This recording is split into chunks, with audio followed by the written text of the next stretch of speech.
우리는 베드로의 그 유언과도 같은 권면을 듣고 있습니다.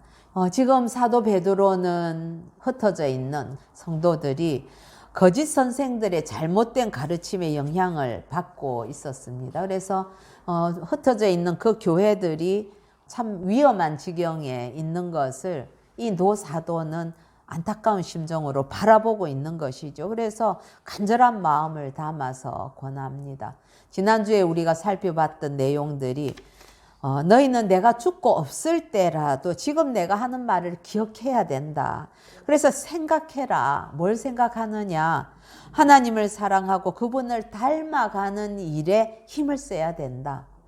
그리고 언젠가는 능력으로 오시는 그 예수 그리스도를 의식하면서 남아있는 인생을 헛되이 보내지 말고 믿음의 덕을 지식과 그리고 절제와 인내와 경건과 형제 우애와 사랑을 더하면서 하나님의 그 신성한 성품에 참여하는 삶으로 너희를 택하시고 부르신 그것에 굳게 서야 된다라고 이야기를 했지요. 그러면서 변화산의 그 체험을 언급을 했었습니다. 변화산 사건은 예수 그리스도께서 베드로와 요한과 야고보 앞에서 영광스럽게 변형이 되는 그 모습을 보여주신 사건이죠. 이 사건을 우리 마태복음에도 이야기하고 있는데 17장 1절에 보면은 이때 예수님은 얼굴이 해같이 빛나고 옷이 빛과 같이 휘어졌고 그리고 모세와 엘리야와 함께 이야기하셨다. 이렇게 마태는 전하고 있죠. 이것은 십자가의 그 죽음을 앞두고 계신 예수님께서 그 죽음을 통해서 우리들에게 가져다 주시는 천국의 어떤 영광을 미리 조금이라도 열어서 맛볼 수 있게 그런 예고편처럼 그렇게 우리 주님께서 죽음을 통해서 가져올 그 천국의 영광 이것을 보여주시는 것이죠. 그런데 여러분 한번 상상을 해보십시오. 그 예수님이 빛처럼 휘어졌다 이러니까 이거는 그 광경이 얼마나 특별한가. 이게 내가 꿈인가 생신가 안 그랬겠습니까? 거기다가 이스라엘 백성이라면 누구나 가장 큰 사람으로 알고 있는 그런 모세와 엘리야는 오실이라고 한 그런 또 위대한 선지자이지 않습니까? 그 모세와 엘리야와 예수님이 함께 이야기하고 있는 것을 봤을 때에 그야말로 황홀경에 취했을 것입니다. 그래서 베드로가 얼마나 좋으면 주님 여기가 좋사오니 주님께서 원하시면 제가 여기 초막셋을 짓겠습니다. 하나는 주님을 위해서, 하나는 모세를 위해서, 하나는 엘리야를 위해서 짓겠습니다. 그렇게 이야기를 했을 정도입니다. 뿐만 아니라 이 놀라운 광경을 눈으로 본 것만 아니었지요. 빛난 구름 속에서 소리가 확 들려왔는데 이는 내 사랑하는 아들이요 내 기뻐하는 자니 너희는 그의 말을 들으라. 이런 하늘에서 내려오는 그 음성을 직접 듣기도 했으니까 베드로는 정말 엄청난 체험을 한 것입니다. 아마도 예수님께서 무리를 걸어오시든지 아니면은 오병이어의 기적을 베푸시고 사람을 고치고 하는 그런 것들을 보았을 때보다 이 장면을 보았을 때 정말 베드로로서는 이거는 인간으로서 내가 볼 수 있는 그런 경지를 완전히 넘어서는 엄청난 체험을 했구나 이렇게 생각을 했을 거예요. 그래서 이게 베드로가 지어낸 이야기가 아니고 이 변화산의 체험 이야기는 이거는 그야말로 자신의 눈과 귀로 직접 보고 들은 사건이고 또 증인처럼 야고보와 요한도 함께 겪은 사건이니까 베드로보다 더 큰 체험을 한 사람이 누가 있었겠습니까? 예. 그럼에도 불구하고 오늘 19절 우리 같이 한번 읽어보십시다. 시작. 또 우리에게는 더 확실한 예언이 있어 어두운 데를 비추는 등불과 같으니 날이 새어 샛별이 너희 마음에 떠오르기까지 너희가 이것을 주의하는 것이 옳으니라. 예. 이 사도 베드로는 체험 중에 체험인이라고 할 수 있는 이 변화산 사건과 성경의 예언을 비교를 하면서 더 확실한 예언이 있다. 예. 그게 뭐냐면 바로 어두운 데를 비추는 등불과 같은 성경의 예언이다. 그렇게 이야기를 합니다. 여기에서 예언이라고 하는 것은 아직 신약 성경이 다 이렇게 완성되지 않은 때니까 이때는 이 예언은 구약의 성경, 특별히 그 구약 가운데서도 예수 그리스도의 오실 것을 약속했던 그 예언의 말씀들을 의미하는 것이죠. 베드로와 요한과 야고보와 직접 변화산에서 보았던 그 변형된 예수님의 모습과 이는 내 사랑하는 아들이요 기뻐하는 자다 하는 그 하늘의 그 음성을 들었던 것은 말하자면 조금 있으면 십자가에서 돌아가실 그 예수님이 하나님의 아들이고 그리고 구세주 그리스도라는 그러한 결정적인 증거로 보여주신 사건이 되는 겁니다. 그런데 여러분 그 사건보다도 더 확실한 증거는 바로 성경이다 하는 것이죠. 이 성경 가운데 예언적인 어떤 그런 확실한 하나님의 말씀이 우리에게는 더 큰 확증이 된다는 것입니다. 여러분 실제로 구약 성경 곳곳에 예수님이 하나님의 아들이시고 또 그가 자기 백성을 위해서 십자가를 지실 것이고 부활 승천하셔서 만물을 다스리시다가 언젠가는 반드시 다시 오셔서 이 땅과 이 세상 나라를 심판하시고 그의 나라를 영원토록 영광 가운데에서 완성하실 거라는 그 약속들이 구약 성경에 기록이 되어 있습니다. 여러 곳에서 구약 성경은 일관되게 오실 예수 그리스도에 대해서 이야기하고 있는 것 아닙니까? 사랑하는 성도 여러분, 때때로 그러나 우리가 믿음이 연약하다든지 아니면 참 교만해서 하나님께서 어떻게 특별하게 손을 쓰시는 그런 간섭이 필요할 때에는 하나님께서 체험을 통해서 우리에게 힘도 주시고 또 확신도 주시고 또 교만한 우리를 꺾어서 하나님 앞으로 다시금 돌아오게 하는 특별한 섭리로 체험이 허락이 되기도 합니다. 여러분 저도 그렇지만은 여러분들도 참 수십 년 신앙생활 하시면서 다 나름대로의 어떤 체험들을 가지고 계실 겁니다. 그런데 이 베드로가 체험했던 그런 체험보다 사실 더한 체험이 누가 있겠습니까? 그랬을 때에 이 베드로는 이게 어둠 속의 빛과 같은 그러한 체험보다도 더 확실한 빛은 그리고 더 확실한 증거는 바로 성경이라고 주저없이 강조를 하고 있는 겁니다. 즉 이 말은 아무리 놀랍고 영광스러운 체험이라고 할지라도 하나님의 말씀인 이 성경에 비하면 그 체험들 아무것도 아닐 수 있다는 거죠. 예. 이게 비교가 할 필요 없이 하나님의 말씀이 이 살아계신 하나님의 말씀이 가장 그 어떤 체험보다도 소중하고 강력한 증거라는 겁니다.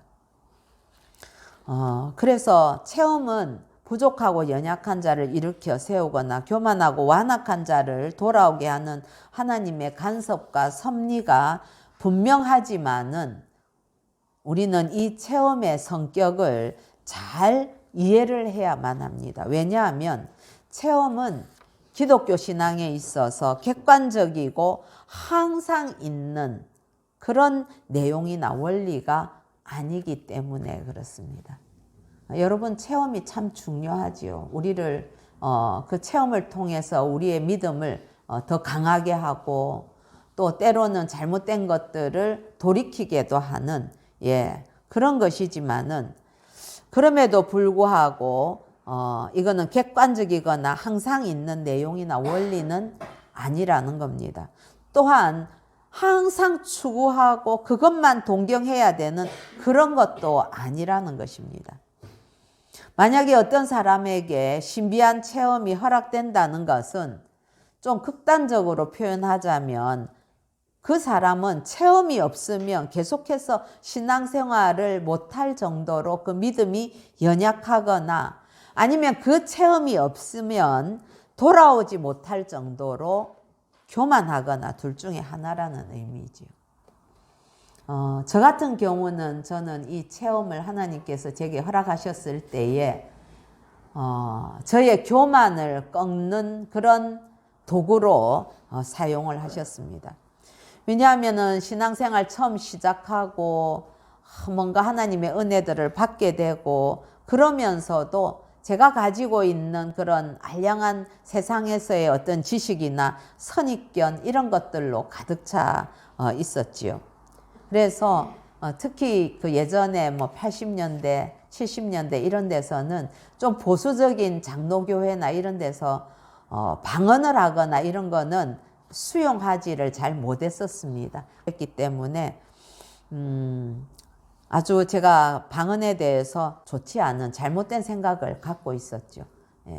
그래서 심지어는 방언이 올까봐 두려워하기도 했었습니다.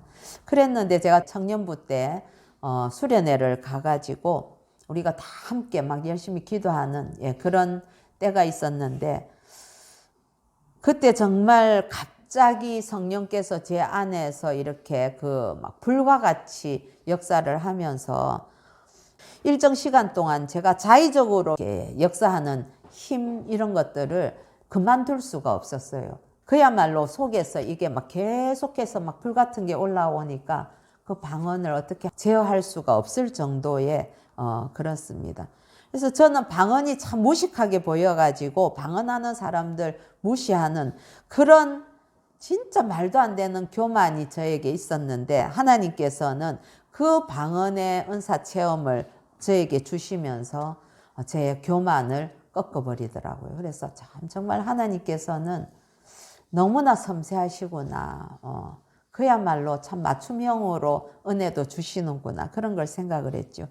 그리고 그 일 이후에 그 체험을 통해서 하나님의 은혜를 더 깊이 사모도 하게 되고 정말 성경을 눈물로 읽어내고 또 성경 속에 있는 말씀이 다 믿어지고 그 말씀이 다른 사람이 아닌 저에게 하는 말씀이라는 것을 깨닫게 되면서 제 교만을 깊이 회개하는 그런 시간을 갖게 됐었습니다. 그래서 1년 이상은 정말 예배 시작부터 끝날 때까지 그 말씀 한 구절 한 구절 목사님의 그 목회 기도 아니면 우리 성시교독하는 그 성시교독의 성경 구절 한 구절 이런 것까지 다 너무너무 은혜로워서 참 눈물 콧물 범벅이 돼가지고 은혜 속에서 하나님께서 저를 말씀으로 새롭게 빚어가시는 그런 경험을 할 수 있었습니다.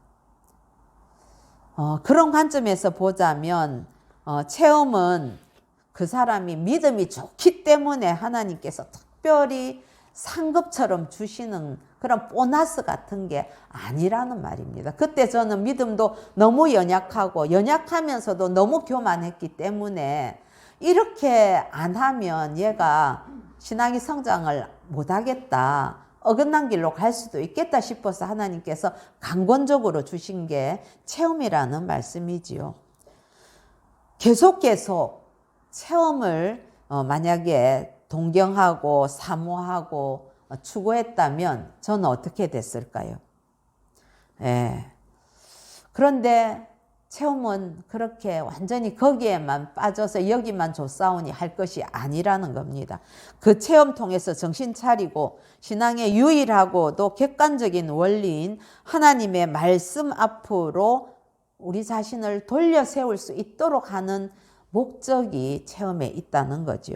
그래서 허락이 된 것입니다. 그런데 많은 사람들이 한번 체험을 경험하게 되면 그게 너무 강력하고 짜릿하기 때문에 자꾸만 거기에 마음을 뺏기는 경향들이 사실 있습니다. 그런 태도는 조심해야만 합니다. 점점 더 강하고 짜릿한 체험을 추구하게 되면 나중에는 이 체험을 통해서 말씀으로 돌아와야 되는데 오히려 그것만 추구하게 되면 말씀에서 멀어지게 되고요. 나중에는 말씀은 좀 시시하게 생각이 되고 내가 누렸던, 내가 체험했던 이 체험 얼마나 강한데 나만 특별히 받은 건데 이런 생각 때문에 오히려 교만한 자리로 나가기 쉬운 위험성도 있다는 걸 우리는 기억해야만 됩니다. 여러분 사실 체험을 이렇게 하면은 그거는 참 손쉬운 방법입니다. 왜냐하면 말씀은 여러분 정말 내 자신을 쳐서 말씀과 씨름하고 고민하면서 그렇게 묵상하고 그래서 거기에서 적용점을 얻어내고 이것은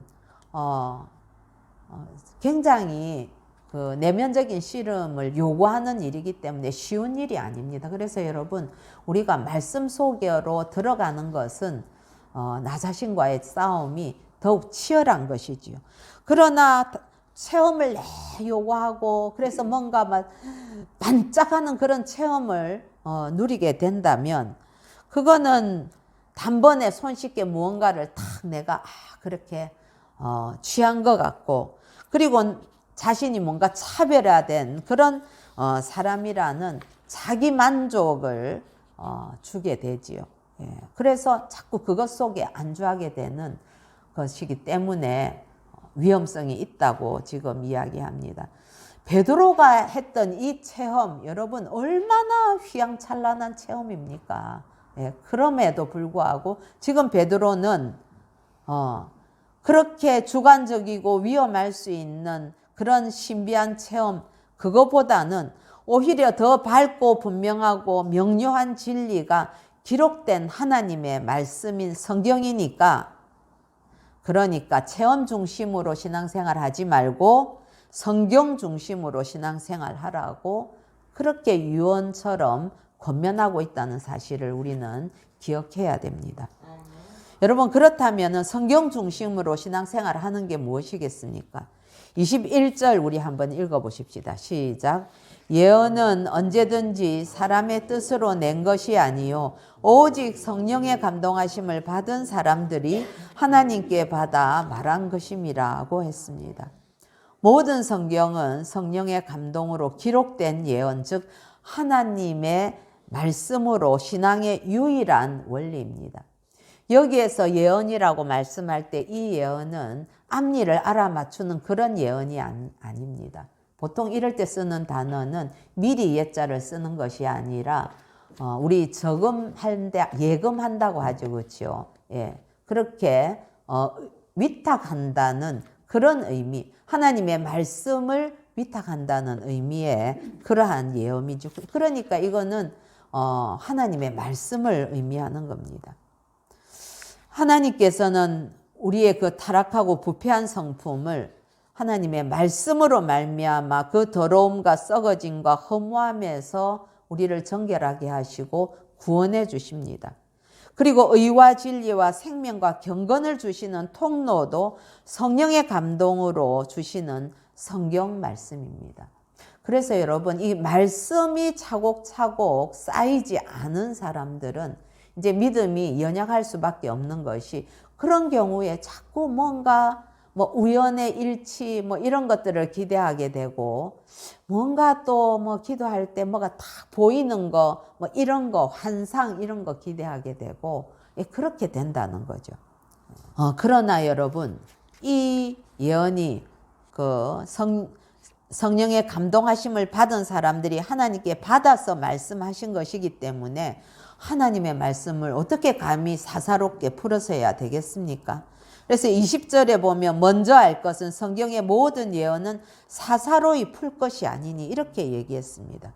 사사롭게 푼다. 이것은 그 말씀을 주신 하나님의 의도를 생각하지 않고 자기 마음대로 생각하고 해석하는 것 이게 사사롭게 푸는 것이죠.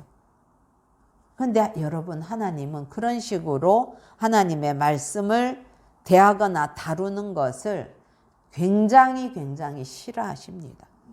만약에 여러분, 우리가 입장을 바꿔서 아주 중요한 말을 개인에 관한 것이든 아니면 제 어떤 의견을 나타내는 것이든 그런 중요한 말을 다른 사람 누군가에게 했다고 생각을 합시다. 그런데 그 사람이 나는 이런 의도로 이야기를 했는데 내 의도와는 전혀 상관없이 자기 마음대로 내가 했던 말을 해석하고 그래가지고 엉뚱하게 사방에다가 저 사람이 이런 말을 했다고 퍼뜨리고 다닌다면 여러분 얼마나 화가 나겠습니까?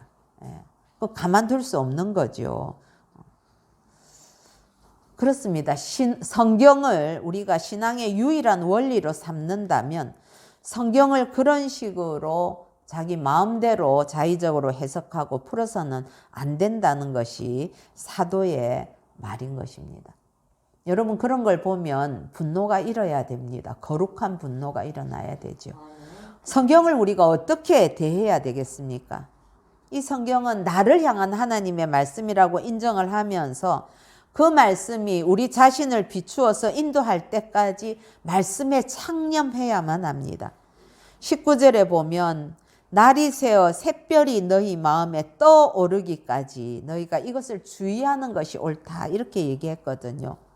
여러분, 우리 새벽에 보면 날이 새기 전에 새벽별이 먼저 떠오르지요. 그거 우리 새벽별 금성이라고 하지 않습니까? 이렇게 샛별이 떠오르는 것처럼 우리 마음에 성경에 담긴 하나님의 뜻이 깨달아질 때까지, 그래서 그 말씀의 빛이 어두운 나의 새벽을 밝히고 진리의 아침으로 우리를 인도할 때까지 하나님의 그 말씀을 내 생각대로 풀지 말고 주의해서 읽고 듣고 보아야 된다는 그런 뜻입니다. 이게 바로 성경을 중심으로 신앙생활하는 태도이자 모습이 되는 겁니다. 성도 여러분, 우리가 하나님의 말씀을 대할 때 우리는 무엇일까요? 어두움입니다. 예. 성경을 읽는 나 자신이 어두움이라는 사실을 인정해야만 합니다. 그러면 빛은 무엇입니까? 하나님의 말씀인 성경이 빛이지요. 우리는 그 성경의 저자이신 성령 하나님께서 진리의 빛으로 그 성경의 내용과 의미를 밝혀서 나에게 비추어서 조명해 주시지 않으면 말씀을 100번 1000번 읽으면서도 그 이단들처럼 더러움과 썩어짐과 허무함과 무지함의 그 캄캄한 어둠 속을 헤맬 수밖에 없는 연약한 존재가 바로 저와 여러분 아니겠습니까? 우리가 빛이 아니고 하나님의 말씀이 빛이고 우리는 어둠이라는 사실이지요. 참 그렇습니다. 성경이 많이 읽고 이래서 성경이 통달이 다 된다 하더라도 이게 우리가 빛이 될 수 없는 것이 성경을 읽으면 읽을수록 낱낱이 우리의 죄가가 더 드러나게 되니까 하나님 앞에서 나는 어둠이고 주님이 빛이십니다라는 걸 고백할 수밖에 없는 것이지요. 그래서 하나님의 말씀이 빛이고 우리는 어둠이기 때문에 주의 말씀이 내 발의 등이요 내 길의 빛이라고 그렇게 시편 기자는 이야기하는 것 아니겠습니까? 오늘 19절에도 보면 우리에게 더 확실한 예언이 있어서 어두운 데를 비추는 등불과 같다, 그렇게 말씀했습니다. 그렇기 때문에 여러분, 성경을 읽으실 때에는 겸손한 마음으로 읽으셔야 됩니다. 캄캄하게 어두운 내 눈을 열어주셔서 주님의 그 기이한 빛을 보고 깨닫게 해달라고 기도하시고 그런 마음으로 기도하는 마음으로 읽어야만 합니다. 그럴 때 말씀의 빛이 무지하고 어두운 나를 비추어 주실 때에 비로소 내 어두움과 그 무지가 걷어지고 그 말씀을 통해서 내가 누군지 볼 수 있습니다. 인간은 자기 자신을 객관적으로 철저하게 보기 어렵습니다, 여러분. 그러나 하나님의 말씀에 내 자신을 비추어 보면, 말씀이 나 자신을 읽어가면, 그러면 그때 내가 보이고 예수님이 보이기 시작하는 거죠. 주님이 나를 위해서 오셨구나 하는 게 말씀을 통해서 깨달아질 수 있는 것입니다. 그럴 때에 내 안에 있는 썩어짐과 더러움과 허무함에 그 종로로 타던 죽었던 내가 살아나는 거죠. 영혼이 살아나고 메말랐던 그 의지와 내 안에 있는 그 감정들이 주님 은혜 안에서 회복되고 치유받게 되고, 그리고 내 속에 있던 수치와 교만, 열등감 이런 것들이 다 물러가면서 그 자리에 하나님의 놀라우신 사랑이 부어지게 되는 것입니다. 여러분, 신앙생활하면서 이 기쁨을 맛보지 못하면 정말 신앙생활하기 힘듭니다, 여러분. 우리가 신앙생활하면서 하나님의 말씀이 부어지는 그 은혜를 누리지 못하면 어떻게 메말라서 신앙생활을 할 수 있겠습니까? 맨날 하나님 이거 보여주세요, 저거 보여주세요, 꿈에 나타나 주세요. 그거 가지고 어떻게 신앙생활을 할 수 있단 말입니까? 예수님이 바로 새별이십니다. 예수님이 세상을 비추는 빛이고 나를 비추어 주시는 빛입니다. 그래서 그 새벽별이 내 마음에 이렇게 떠오르기까지 주의하라, 이 말은 그렇게 예수 그리스도가 내가 읽는 그 말씀의 중심으로 확연하게 떠올라서 마음에 예수를 딱 잡을 수 있을 때까지 그 말씀의 빛 아래에 머물러라 하는 의미죠. 여러분, 성령께서 하시는 일은 우리가 말씀을 읽을 때에 그 안에 예수 그리스도를 발견하게 하는 거죠. 우리를 그 빛 속으로, 예수 그리스도의 그 말씀의 빛 속으로 우리를 데려가는 게 바로 성령이 하시는 일 아니겠습니까? 만약에 말씀을 다 읽었음에도 불구하고 그 결론이 내가 성경을 읽어보니까 바로 나 자신이고, 그 다음에 인간이 정말 위대하더라, 그 성경에 있는 위대한 인물들에게 초점이 맞추어지고, 우리 교회가 정말 대단한 교회더라, 아니면 정말 내가 말씀을 보니까 이렇게 해서 내가 성공했더라, 그렇게 말씀의 결론을 삼는다면 그건 성경을 잘못 읽은 겁니다, 여러분. 말씀의 빛이 되신 그리스도께서 내 어둠을 다 밝혀서 떠오르기까지 그렇게 말씀을 품고 묵상해야만, 그래야만 어둡고 칙칙한 삶이 아닌 맑고 밝고 깨끗한 삶을 살 수 있는 거죠. 말씀의 결론은 예수 그리스도여야만 되는 것입니다. 그 경지까지 이르게 해달라고 우리가 늘 기도하면서 하나님의 말씀을 붙드는 저와 여러분 되기를 소원합니다. 하나님의 말씀은 살아있고 활력이 있어서 좌우의 날선 어떤 검보다도 예리하여 혼과 영과 및 관절과 골수를 찔러 쪼개기까지 하며 또 마음의 생각과 뜻을 다 판단한다는 이것을 믿어야 되겠지요. 그래서 말씀 속에 있는 생명과 경건에 속한 모든 것이 내 속에 있는 더러움과 썩어짐과 허무함을 다 밝혀서 내 안에서 그 추하고 악하고 어두운 것들을 다 몰아내기까지 우리는 주님의 그 음성, 그 감동이 내 안에서 울려 퍼지고 들려질 때까지 우리는 늘 말씀 앞에 머물러 있는 시간을 가져야 됩니다. 그래서 여러분, 그래서 큐티를 하라고 하는 겁니다.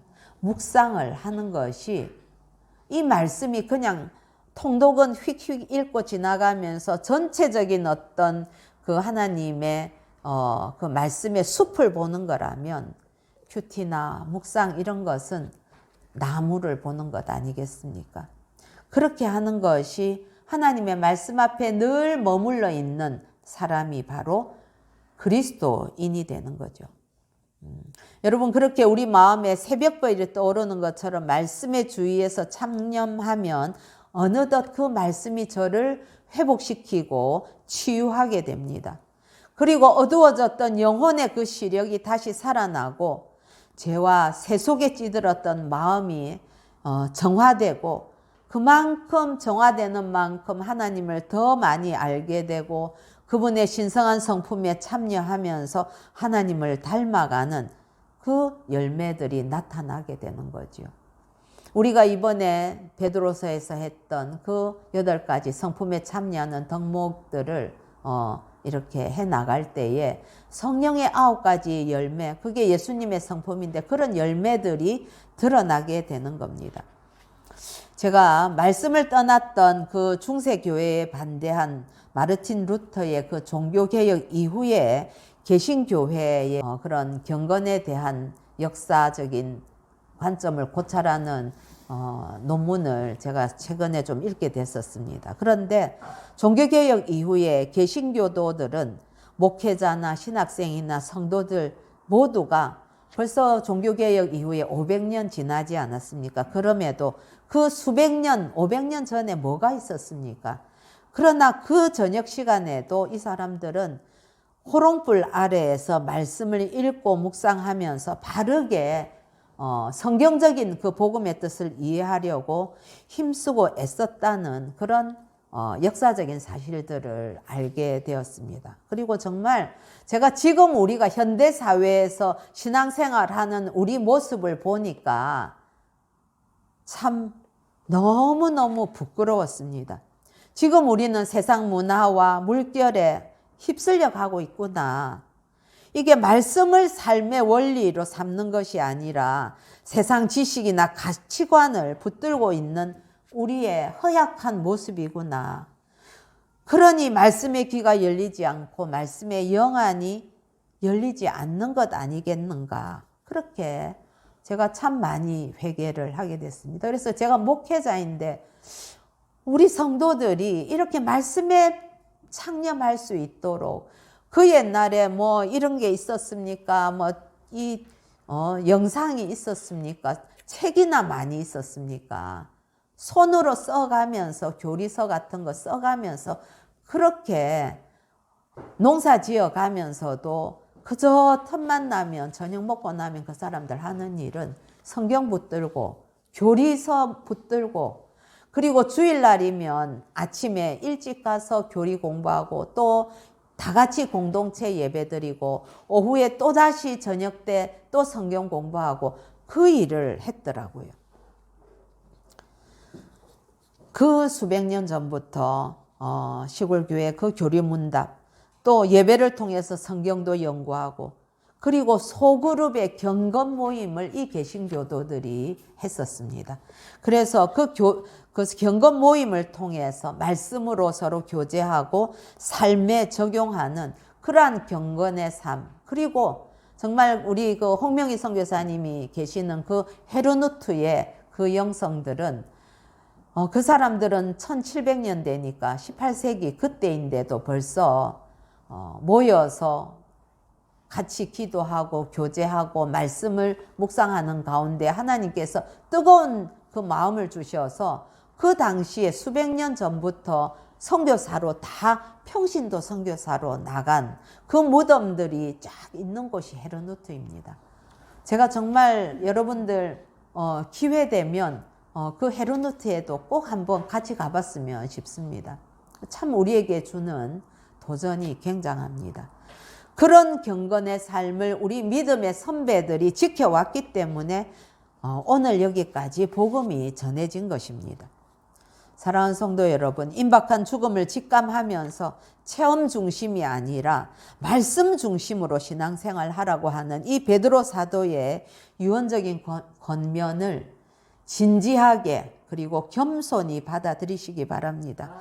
그러면 모든 생명이 하나님의 말씀 속에 있다는 것을 믿게 될 것입니다.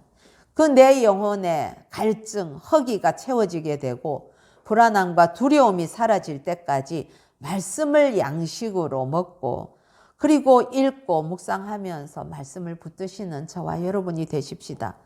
말씀의 생명이 내 생명이 되고 말씀이 나를 이끌어가고 말씀이 나를 빚어갈 수 있도록 하나님의 말씀 아래 서 있고 말씀 안에 서서 겸손하게 우리 주님의 인도하심을 기다리십시오. 마침내 살아나게 되고 회복되면서 우리 안에 놀라운 변화들이 일어나게 될 것입니다.